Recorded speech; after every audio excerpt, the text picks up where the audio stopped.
Welcome back to part 2 of our movie leadership lessons series. Gabe and Ian here discussing lessons on leadership from Star Wars: A New Hope.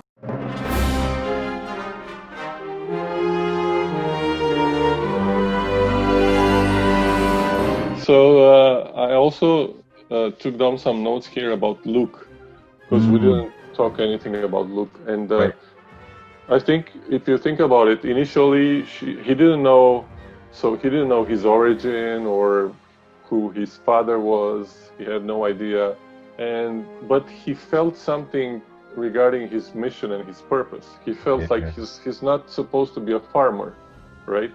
He was aspiring to go to the academy and become a pilot, Right. and you can see the type of leadership aspiration that he had, even though he was like a farmer boy at that point, right? He didn't have any kind of assets or visible qualities, but he had this aspiration. He felt it somehow, and you can, after that, you can see why, because he was destined to go and to help the Rebel Alliance destroy the Death Star and prevail after all. Right. It turns out much later you find out that, or not even that much later, but you eventually find out that, that he has a clear connection of, a familial, genetic kind of connection to the Force and all that other stuff going on too. I love that, the idea that, and again, I think this is really something that I also try to push, is the idea of leaders having purpose or sharing purpose, because everybody wants, that's what speaks to people more than anything else, is having a purpose, having some greater reason, having that why am I doing this kind of thing, and that motivation and inspiration. Because people are looking for that, and then having a leader sharing that and giving that guidance, and obviously that was presented and pushed forward by all the leaders in the movie. And also another quality of leadership that I found in Luke is that when he got himself into such a huge situation at some point, like going from growing I don't know what they were growing, but the farmer status, right, to saving the galaxy in a matter of, I don't know, days or something like that. And I think this is also very relevant leadership quality, to step up and to just do whatever it's needed to be done without, oh my God, but I was just a farmer boy like 3 days ago. So I think this is a very important leadership quality, to not, run around like a chicken without a head, but just, okay, I'm in this now. I need to step up and do whatever I can with whatever I have. And I think this is a very a good leadership. Absolutely. It's interesting you say that, that difference in searching for a purpose or feeling like you have a stronger purpose versus feeling, it's not ambition, right? He's not ambitious. He doesn't want to climb the ladder and take power, which is going on the Empire side, right? Like everybody who is moving up is doing so, in kind of this, I need to get power way. And you see that in leadership. And I will say, in my experience, those types of leaders who are, their intent, their reason for moving into a leadership role is, if it is to gain power or to kind of move up in their status, only then they, that if that's all your motivation is, then you tend to not be a great leader, in my opinion, or in my experience.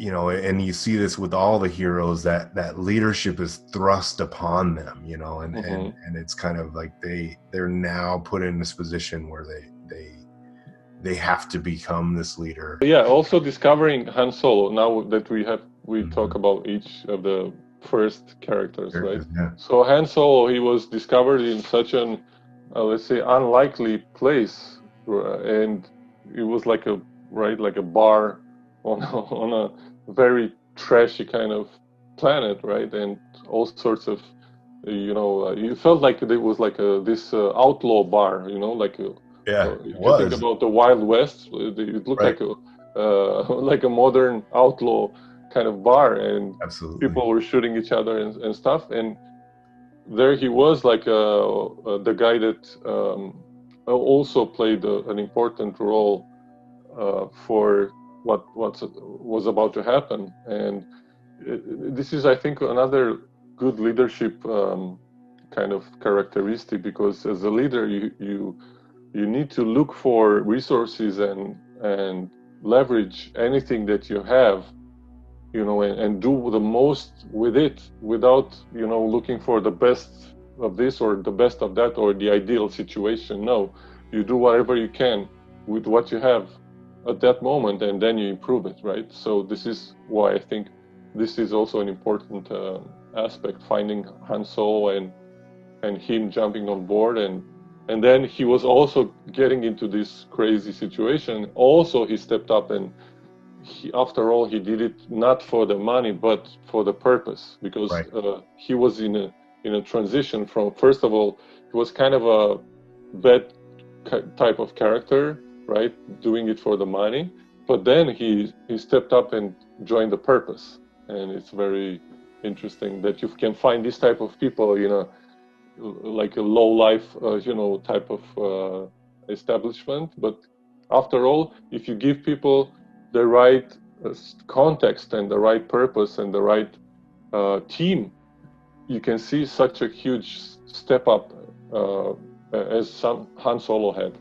Absolutely. I mean, it's that don't judge a book by the cover kind of thing. The characters that you might refer to as more being scrappy or opportunistic or that kind of thing. I mean, there's those staff, those people, those employees that they may not, they're clever and they're smart, and they may not fit that general mold that one thinks of as, oh, this is a leader kind of person, or that they have leadership written all over them and they just kind of fit that normal mold. Instead, they're that person that really doesn't fit that mold, but they have all these other personalities and characteristics and whatnot, the resourcefulness, his ability to be witty, and the charisma that he has. I mean, those are all great leadership characteristics and attributes that I think everybody loved, right? So yeah, I agree. Han Solo is awesome. Yeah. And also, regarding their, let's say, final attack on the Death Star, I think if you think about how Obi-Wan, even though he was only in spirit alongside Luke, right, when they were approaching the final attack, there was a very interesting point when Luke turned off the computer, the aiming computer, and he used his intuition. And I think this is a very important type of obvious leadership, because leaders and true leaders are using their gut feeling and intuition, and they trust in general. Right. And I think the trust theme is very important in their relationship, Obi-Wan and Luke, and the fact that Luke starts to believe in the power of the Force without any other, studying it, or he didn't even, I don't know if he knew it existed or not, but he just, all of a sudden, he discovered an old Jedi master that started to train him. And within this training, the faith and the trust is a major theme, right? And I think he shows it in the final attack by aiming only with the power of his mind and his faith, and succeeding. And I think this is so powerful for a leader. Oh, absolutely, man. That's great catch there. Yeah, the intuition and trust that a leadership has. Yeah, that's brilliant. And connecting it to the Force. I agree. Yeah, Well said. and just like a final note, maybe on this force and the dark force and the light force. I think um, one can also extract from this like this the force field, which like this is the like the generic type of manifestation of the force, right? The force field, as Obi-Wan was describing, it doesn't have a negative or a positive side. It's just a force field. Right. So, but the dark force side is using it for negative and mean Right. purposes, but the light force is using it for balance and good things. So Right. it's just, I think, another way of describing any major resource or tool that somebody can use it as a weapon, and somebody else can use it as a something for good, like like splitting the atom, right? You can use it for generating power, or you can use it for destroying entire population. The same thing, and I think Absolutely. this is so interesting as a major theme of the Force throughout um, the whole saga, because the Force itself doesn't have a value. You can use it negatively or positively. Right. And yeah, no one side is stronger than the other. Exactly, because there is no one side actually. Right. In reality, Right. there is only the Force. But Right. the dark side is because of some people decided to use it for Manipulate. dark purposes, Right. and the light side because they wanted to use it for good. Right. Yeah, no, so well said. I mean, I agree. It's again, you got to look at intention. You know, what are people's intentions, and what's the purpose, and why are we doing this? That kind of thing. People who their intent is to get ahead and to be successful and to make money only, and that kind of. I mean, everybody wants to make money, right, and be successful, but there's also this higher purpose or this stronger purpose that is so important. And when you strip that out and you just have this like, I just want to get power and that's it, and there's no other purpose to it, then you end up with this dark side intention and misuse of the force. No, I mean, there's so many lessons there, man. It's pretty amazing. Yeah, I got one final thought. Yeah. So it's just because I was reviewing my notes. I don't want to miss anything, because I think people can take a lot of stuff from this, and it's really, you can really apply it in a very practical way in leadership in current businesses or teams, because Absolutely. I think, yeah. So, and they're very inspirational from this point of view. And I think one of the also, let's say, a feature that you see in a team where true leaders are really involved and they're infusing purpose in the team members. One thing you can see is the camaraderie, right?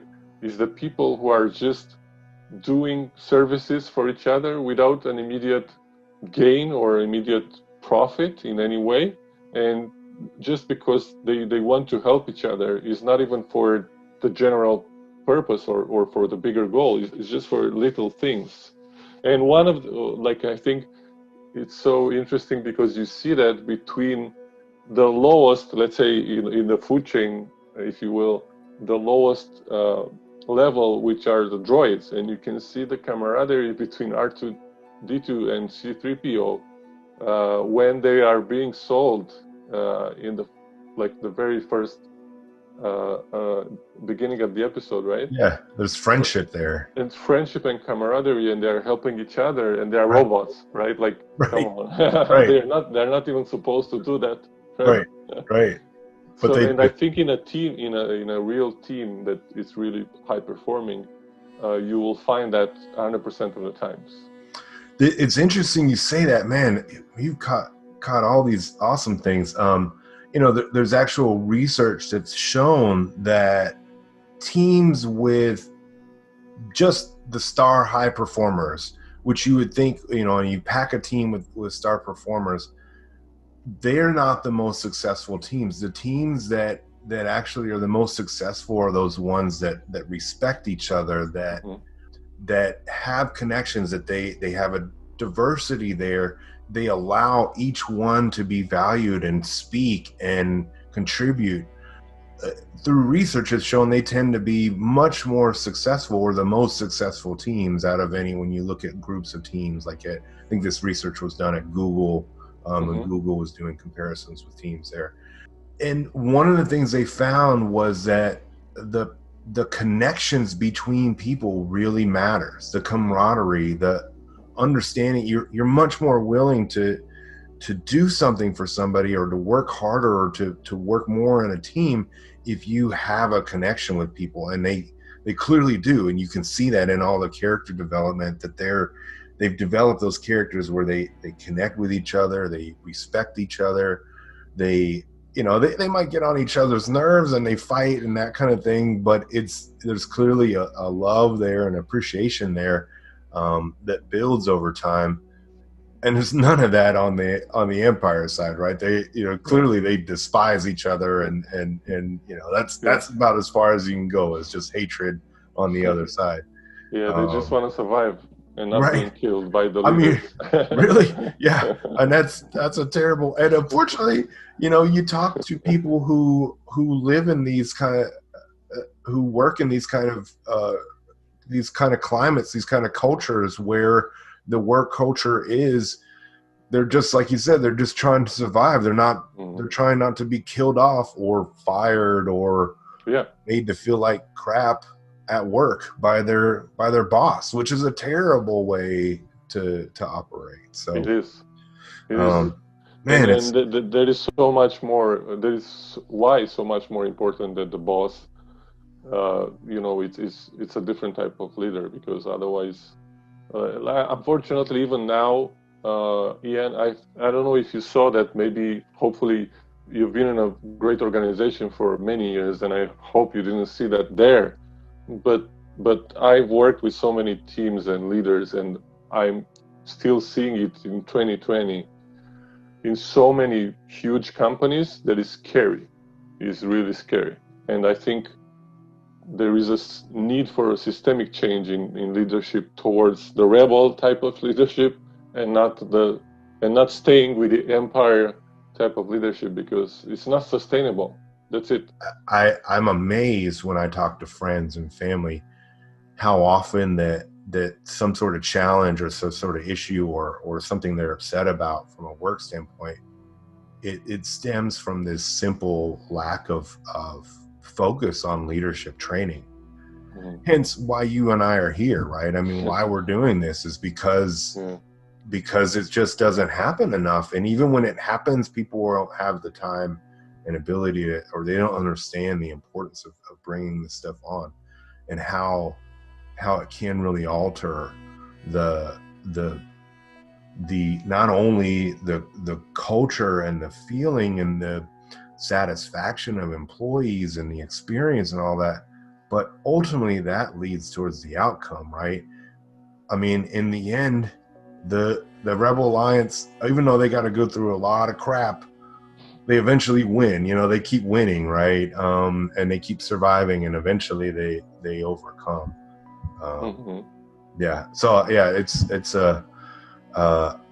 sad, unfortunately, that there is still a lot of these empire type leaderships that are out there, but hopefully through continued videos like this, people will see the light. Yeah. Well, we're doing our part, and maybe by joining this kind of fun depiction of leadership and also some nuggets that we we can extract from it, we do our part in it. And of course we can do more by providing additional services. So if people are watching this, and probably they will know at some point that we are also doing professional type of leadership development and coaching and executive coaching and career coaching. So yeah, absolutely. I mean, but we're not here to sell, we are here to share. So but it's there if they it's there. If somebody wants to reach out, of course, to either of us, we are happy to help. Absolutely.